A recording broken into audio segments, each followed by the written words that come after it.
They flew through storms, braved enemy fire during training, and piloted some of the most advanced aircraft of World War II. Yet, their names have faded into the shadows of history.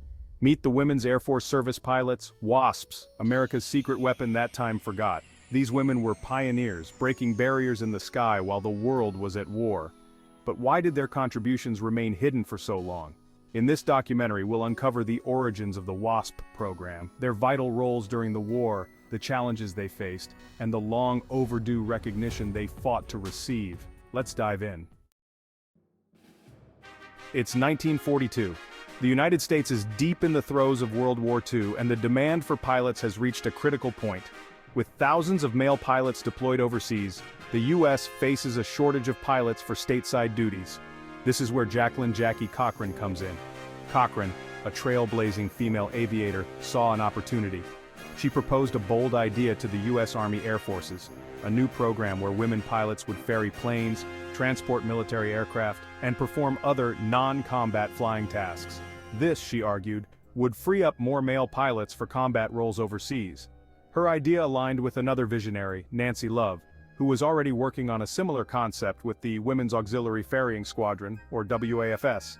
Together, their efforts led to the creation of the Women's Air Force Service Pilots, better known as the WASPs, in August 1943. But to understand the significance of the WASP program, we need to know what these women went through. From intense training to rigorous selection processes, this was no easy path. Over 25,000 women applied to be WASPs, but only 1,074 made it through. Why such a small number? The standards were high. These women had to pass the same physical, mental, and psychological tests as their male counterparts. Their training took place at Avenger Field in Sweetwater, Texas. For 6 long months, they learned to fly military aircraft, studied navigation, meteorology, and instrument training, and even practiced formation flying. They flew everything from basic trainers like the AT-6 Texan to bombers like the B-17 Flying Fortress. They weren't just learning to fly, they were mastering machines that required precision, strength, and above all, courage. And with that courage, they embarked on a mission that would change the face of the war effort. What exactly did these women do? The WASPs took on roles that were crucial to the war effort. Their primary task? Ferrying aircraft from factories to air bases. Over the course of the war, WASPs ferried over 12,000 planes, fighters like the P-51 Mustang, bombers like the B-25 Mitchell, and transport aircraft like the C-47 Skytrain. But they did more than just ferry planes. They tested newly repaired aircraft to ensure they were safe before being returned to service. This was dangerous work. These planes often had unresolved mechanical issues, making test flights risky. And it didn't end there. Some WASPs towed targets behind their planes for live-fire anti-aircraft training.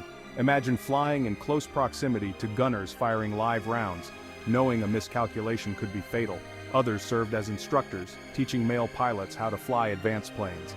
They even transported cargo and military personnel between bases, a role that kept the supply lines moving. Their contributions were as diverse as they were daring, but it came at a cost. 38 WASPs made the ultimate sacrifice, losing their lives while in service. But unlike their male counterparts, they were not considered military personnel. There were no military honors, no flags draped over their coffins, and their families bore the cost of their funerals. Their status as civilians meant they faced an uphill battle for recognition. Some military leaders and male pilots questioned their capabilities, despite the grueling training they'd completed. But through it all, the WASPs proved themselves time and time again. Their professionalism and courage made them indispensable to the war effort, even if history took its time in recognizing them. By December 1944, as the war began to wind down, the WASP program was abruptly disbanded. Returning male pilots were available to take over the roles the WASPs had been filling. Their departure was sudden, and they left without military status or formal recognition for their service. To add insult to injury, their records were classified for over 3 decades, leaving them out of many official histories of World War II.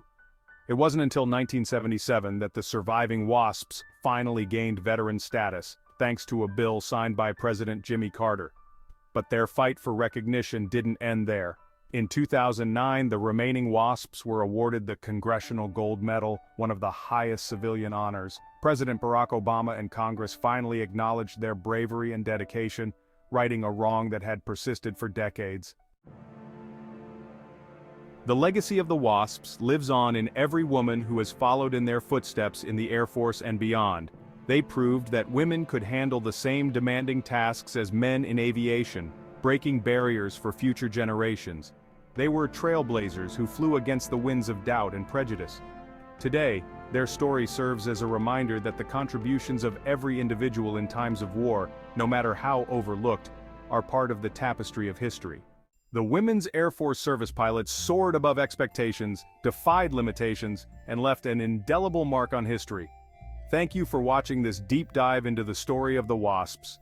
If you enjoyed this documentary and want to hear more untold stories from history, don't forget to like, subscribe, and share. Until next time, keep exploring the past that shapes our present.